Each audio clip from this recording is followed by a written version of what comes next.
I had the dude Trent. Bray motherfucking Wyatt, the White Rabbit, the Eater of Worlds, the Fiend, the new face of fear, WWE's greatest modern creation. And why would I dare say that? How dare I share such outlandish opinions? Hello, my name is Brandon, and I am a mark. When professional wrestling is done right, it is the most spectacular art, entertainment, and spectacle in the entire world. Larger than life characters that feel ripped straight out of comic books and stories that are akin to folklore. That is what pro wrestling is all about. And the entire White Rabbit saga is just that, which ultimately culminated in one of the loudest return pops in the history of the company. Despite being released from the company last year and the insane amount of setbacks that he's had through his entire career, the crazed artist has found a way to strike lightning for the third time, being on top of the industry for a third time, and being the most talked about figure in the entire wrestling world for the third time. Run my man his mother freaking crown. And we are gonna be in for one hell of a ride. Bray's first promo after his return blended so much real turmoil and emotion from his personal life, yet it left us with so many more questions than answers. And let's just add that Triple H has shot so much renewed life and passion into the product. Combine that with Bray's limitless ideas and a focus on long-term creative storytelling, this is gonna be some good shit. Very few people are able to truly get over it in this industry once, but to do it on 3 separate occasions, in spite of the machine itself, y'all better put some respect on Bray's name. The son of an evil tax collector, grandson of a claw-holding big Texan machine, nephew to one of the 4 horsemen, and older brother of the most inspirational man since Dr. King, wrestling is in Windham Rotunda's blood. While his family ties gave him a foot in the door, his insanely creative mind and resiliency are what propelled him into stardom. Did anyone really think that Husky Harris would turn out to be Sister Abigail's chosen son, leading the wave of fireflies into his fun house of horror, and having the whole damn world in my hand? In an era far removed from the boom periods of yesteryear, Bray Wyatt is a megastar with insane crossover potential. And Windham Rotunda is the phoenix that has risen from the ashes time and time again. Now let's wind that clock back to the summer of 2013. Brandon was heading into his senior year of high school. The Shield was electric sliding over all the ops. Daniel Bryan was on the rise to becoming the hottest babyface of the 2010s, and Mark Henry told his baby girl that he's coming home wearing a salmon suit. And then, hey, you want to say something really scary? These amazing vignettes started airing for the Wyatt family. I had heard rumblings on the internet about this group down in NXT making waves, and I could not wait for this group to hit the main roster. I wanted to see what the hype was all about. And trust me, by the first look at those vignettes, I was not disappointed. Bray and his family, Luke Harper, God rest Brody's soul, and Eric Rowan had begun to pique the interest of the wrestling world. Fans were ready for the most unique gimmick wrestling had seen in years. Duck Dynasty meets Camp Crystal Lake, fused with various late 20th century cults. You just didn't get any of this type of stuff in the PG era. They first established themselves by taking down WWE's version of Michael Myers in the devil's favorite demon's own home. As the months would go on, the Wyatts continued to build their stock in the company and in the hearts of all the Fireflies. Everyone wanted to follow the Buzzards. I literally cosplayed as Bray Wyatt during my school spirit week. And furthermore, the first 3 videos on this channel were heavily inspired by cult leader Bray. If you can't tell already, I thoroughly love this character. The Wyatts would go on to feud with two of my favorite wrestlers of all time, create one of the greatest moments in Raw history, and had one of the best matches of that decade against another goated trio. 2014 was looking like it was gonna be the year for the new face of Fear. The family and the Fireflies were gonna be eating good. That was until ran into that brick wall known as John Cena. And as much as I hate to admit it, this was really the death of the initial Bray Wyatt character. Cena is my favorite wrestler of all time, and I vehemently have defended him against all the neckbeards in the internet wrestling community for so many years. But even then, just like I know now, this is really where they fucked up.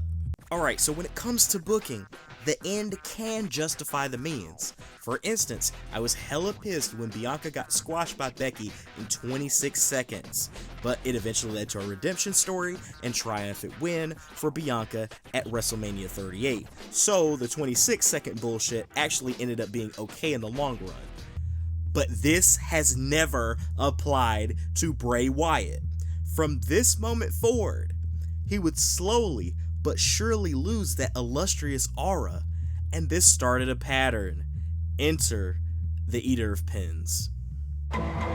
Bray would lose the biggest match of his career to Cena at WrestleMania 30, and despite that goofy ass finish the following month, he would lose the feud and most of his heat. The Taker losses honestly broke me. This was 2015. Taker was a battered veteran with a bad hip on the tail end of his career. He had already lost the streak to Lesnar the year prior. There was nothing left for Taker at this point except nostalgia. Even so, Bray could have extremely benefited from beating the Phenom. Would have done wonders for the torch to be passed. But what happened? He got clapped twice. WrestleMania 31 and Survivor Series, and matches designed to rebuild and get Taker over more than the guy who actually needed it. They were both peers at the same level. Roman was struggling to get over, and they killed so much of Wyatt's mystique. At this point, their goal was to help Roman become the bigger star, but imagine how this could have been so much better if Wyatt had been mowing through everyone else to this point, Cena and Taker included. Roman overcoming this monster would have been so much better. But nah, fuck it, let's just keep having them lose. Now, this one played with my heartstrings. Orton, Harper, and Bray were able to create magic in late 2016, and the build to Mania was the best feud in the company. They took the Bryan joining the Wyatts gimmick and made it infinitely better. Orton outsmarted Bray and destroyed Sister Abigail's resting place. It was freaking iconic. But Vince's unwillingness to add Harper to the Mania match and the go-ahead for that hokey shit just stamped the end for this one, fam. Let's not talk about the House of Horrors match and the Deleters of Worlds, aka we don't really know what to do with you. You could just tell that they had really given up on this once groundbreaking character. After completely neutering the most creative gimmick that WWE has had in decades, Look how they massacred my boy. I thought all hope was lost. Oh shit, here we go again. Another promising superstar that WWE has squandered. Each time this happens, it hurts, but this one hurt me more than anything before. This was the closest we could have had to an Undertaker-like role, and it was gone. After Hardy's injury, Bray disappeared for 9 months. And then came the birth of something so insanely brilliant that it blew away anything else that had came before it. In a time period where Raw was a chore to watch, you had this bizarre bright spot that kept you engaged. We didn't really know where creepy Mr. Rogers was gonna take us, but mark myself just as cautiously optimistic as every other fan out there. Please don't fuck this up. But you know, I felt that glimmer of excitement. Even though this took a different approach than the Bayou Preaching cult leader, these segments had that same stroke of genius. The Bray Wyatt character's strengths always lied in his ability to invest you with striking vignettes, cryptic messages, and horror allusions. This This was the breath of fresh air Windham needed for his career. It is a shot of creativity that WWE was severely lacking, and a well thought out character that fans could sink their teeth into. And with the reveal of Bray's secret, Windham's wacky entertainment would set the company ablaze. The manifestation of Bray's suppressed evil, a grotesque, vile creation determined to spread chaos, the being poised to overcome and avenge the transgressions of his former self.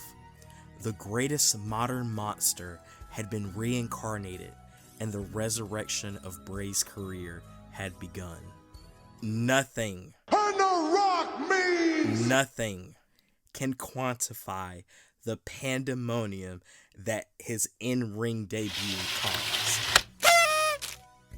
In all my years of existence, I have seldom felt this intuition, where a bona fide superstar has taken center stage, where I have been able to witness this rise firsthand. The Fiend's debut felt transcendent, one of those profound moments where you lose yourself, where the F can truly get the F out, and you just feel, where you have to grab every man, woman, and child and force them to watch this Shakespearean craftsmanship and take awe at its splendor. And yes, I did beg my wife to watch this match with me. This is what The Fiend's debut did for me. It felt like I had witnessed one of the greatest moments in sports entertainment history. So you can only imagine the fury that I experienced with that year's Hell in a Cell. Hell hath no fury like a pissed off wrestling fan. The outrage I felt at the audacity of these people to fumble this man's character and nearly ruin his career for a second time. There's no way they would do that. Right? Wrong! They shouldn't have rushed him to feud for the Universal Championship, but they did. And once they did, you couldn't pussyfoot around and have him lose. So a course correct led us to having the Fiend on top of the wrestling world, the top of the merchandise sales, the talk of the town. But if they nearly fucked everything up at the beginning, how could we even trust them to get things right in the end? I don't know how you can arguably have two of the worst booking decisions within the span of 4 months with the same version of the same guy, but lightning struck twice. He never recovered from this. You can say he found a way to bounce back again after the Firefly Funhouse match, but nah, he didn't. That wasn't a match. That was an acid trip. I have barely touched on how much the Rocky Horror Show spooky 1980s cartoon bullshit has consistently pissed me off with this character. How can I be afraid of someone that always gets his ass kicked? How can you buy into the hype of a cult leader that loses his followers, regains them, and loses them again? How can you invest in the conviction behind a man that is never able to back up what he says? And how can I be scared of a Scooby-Doo villain? This is where the Bray Wyatt character has failed each time. The bread and butter has always come down to the booking, and the madman just never got Bray. He never believed in Bray. From the man that gave us The Undertaker, the greatest character in the history of wrestling, you would think that having a character like Bray would fit into an already made role. Vince always found his conquering hero for every era. It befuddles me that he wouldn't have also wanted another Taker-like role. Taker was always protected. Bray was never afforded that.